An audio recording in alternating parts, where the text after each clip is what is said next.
Hello दोस्तों, मैं हूं अभय और आप देख रहे हैं खूनी फ्रीक्वेंसी का एक और डरावना एपिसोड शुरू होने से पहले चैनल को सब्सक्राइब करना मत भूलिए। तो ये कहानी है गर्मियों की छुट्टियों की। वो समय जब स्कूल बंद हो जाते हैं और बस मस्ती करने के दिन होते हैं। लेकिन हर छुट्टी वैसी नहीं होती जैसी हम सोचते हैं। ये बात है साल 1998 की। कहानी के जो मेन किरदार हैं वो हैं दो भाई बहन, 16 साल की निशा और उसका 13 साल का छोटा भाई अमन। और उस साल की गर्मियों की छुट्टियों को लेकर वो दोनों ही बहुत बहुत ज्यादा एक्साइटेड थे। अब उनके इतने उत्साहित होने की एक खास वजह थी। वजह ये थी कि वो पूरे 10 साल बाद अपने नाना नानी से मिलने जा रहे थे। वो शिमला के पास एक छोटे से शांत गांव में रहते थे। तो खैर, एक लंबा सफर तय करने के बाद दोनों भाई बहन स्टेशन पहुंचे, जहां उनके नाना नानी उनका इंतजार कर रहे थे। बच्चे तो इतने सालों बाद अपने नाना नानी को देखकर बहुत खुश हुए और सीधा उनकी तरफ दौड़ पड़े। लेकिन उन्हें देखकर जो खुशी नाना नानी की आंखों में होनी चाहिए थी, वो थी ही नहीं। उनकी आंखों में खुशी की जगह एक बहुत ही अजीब सा खालीपन था। चेहरे पर एक मुस्कान तो थी, पर वो मुस्कान बिल्कुल नकली लग रही थी। जब वो लोग घर पहुंचे तो अजीब बातों का ये सिलसिला मानो और बढ़ गया। सोचिए, इतनी तेज गर्मी और चिलचिलाती धूप में भी नाना और नानी दोनों ने मोटे मोटे शॉल ओढ़े हुए थे।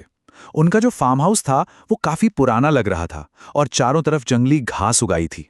और घर के बरामदे में रखी एक रॉकिंग चेयर, हवा का नामो निशान नहीं था, फिर भी वो धीरे धीरे अपने आप हिल रही थी। और जैसे ही वो घर के अंदर घुसे, एक अजीब सी बदबू आई, जैसे अंदर कुछ सड़ रहा हो। आने वाले कुछ दिनों में ये छोटी छोटी अजीब लगने वाली बातें एक बहुत ही डरावने पैटर्न में बदलने लगी। निशा और अमन को सबसे ज्यादा अजीब उनके नाना नानी की आदतें लग रही थी। जैसे वो दोनों कभी भी बच्चों के साथ बैठकर खाना नहीं खाते थे, बस डाइनिंग टेबल पर चुपचाप बैठकर उन्हें खाना खाते हुए घूरते रहते थे। नानी तो अक्सर बिना किसी वजह के जोर जोर से हंसने लगती थी, और नाना जी, वो तो कई कई घंटों तक एक ही जगह बैठकर सामने दीवार को घूरते रहते थे। घर में एक लैंडलाइन फोन जरूर था, पर वो भी खराब पड़ा था। मतलब बाहर की दुनिया से संपर्क करने का कोई तरीका नहीं था। एक दिन अमन ने यूं ही फ्रिज खोला तो देखा कि पूरा फ्रिज खाली है, सिवाय एक पतीले के। उस पतीले में कोई लाल गाढ़ा सा लिक्विड रखा हुआ था।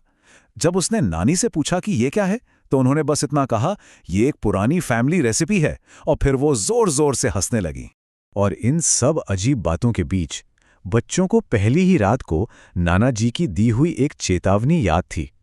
जब वो उन्हें कमरे में छोड़ने आए थे तो दरवाजे से निकलने से ठीक पहले उन्होंने कहा था, रात में यहाँ कई जंगली जानवरों की आवाजें आती हैं, डरना नहीं, और हाँ, कुछ भी हो जाए कमरे के बाहर बिल्कुल भी मत निकलना। वो जो एक अनजाना सा डर बच्चों के मन में बैठा था, अब वो असली खौफ में बदलने वाला था। उसी रात निशा की आंख किसी खुरचने जैसी आवाज से खुली।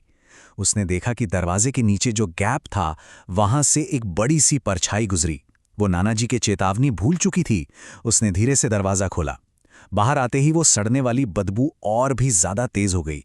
सामने घना अंधेरा था और उस अंधेरे से किसी के घुर्राने की आवाज आई, जो किसी जानवर की तो बिल्कुल नहीं लग रही थी। तभी उसके कंधे पर किसी ने हाथ रखा। निशा ने पलटकर देखा तो पीछे उसकी नानी खड़ी थीं। उनका चेहरा अजीब सा सफेद पड़ चुका था। उन्होंने कुछ नहीं कहा, बस निशा को वापस कमरे में जाकर सो जाने का इशारा किया। अगली सुबह का खौफ अमन के हिस्से में आया। जब वो ड्राइंग रूम से गुजर रहा था तो उसकी नज़र दीवार पर लगी नाना नानी की एक बड़ी सी तस्वीर पर पड़ी। उसने देखा कि तस्वीर में उनकी आंखों से खून बह रहा है। वो इतना डर गया कि फौरन निशा को बुलाने भागा, लेकिन जब वो दोनों वापस आए तो तस्वीर बिल्कुल नॉर्मल थी। जब निशा ने अमन को अपने रात वाले डरावने अनुभव के बारे में बताया और अमन ने उसे उस तस्वीर वाली बात बताई, तो दोनों के हाथ पैर ठंडे पड़ गए। वो पूरी तरह समझ चुके थे कि वो किसी बहुत बड़े खतरे में हैं। पर सवाल ये था कि आखिर उस घर में चल क्या रहा था। दोनों भाई बहन ने तय किया कि वो सच का पता लगा कर रहेंगे, चाहे कुछ भी हो जाए। उनका शक अब घर की सिर्फ एक ही जगह पर टिका था, पहली मंजिल पर नाना नानी का वो कमरा जो हमेशा बंद रहता था और जहां से वो सड़ने की बदबू सबसे ज्यादा आती थी। उन्हें चाबियों का एक गुच्छा मिला और काफी कोशिशों के बाद उन्होंने उस बंद दरवाजे की सही चाबी ढूंढ निकाली। अब वो उस खौफ का सामना करने के लिए पूरी तरह तैयार थे, जिसका वो रोज सामना कर रहे थे। जैसे ही चाबी घूमी, लॉक खुलने की आवाज आई और दरवाजा हल्का सा अंदर की तरफ सरका। सड़ान की एक ऐसी तेज लहर आई कि दोनों को उल्टी होने लगी और उन्होंने फौरन अपना मुंह ढक लिया। दोनों ने हिम्मत करके जब दरवाजे को पूरा खोला और अंदर देखा तो उनके पैरों तले जमीन खिसक गई। सामने बिस्तर पर 2 लाशें पड़ी थीं जो बुरी तरह से सड़ रही थीं। और तभी वो खौफनाक सच उनके सामने आ गया जब निशा की नजर एक लाश के गले में पड़े लॉकेट पर गई। ये तो वही लॉकेट था जो उसकी नानी हमेशा पहना करती थी।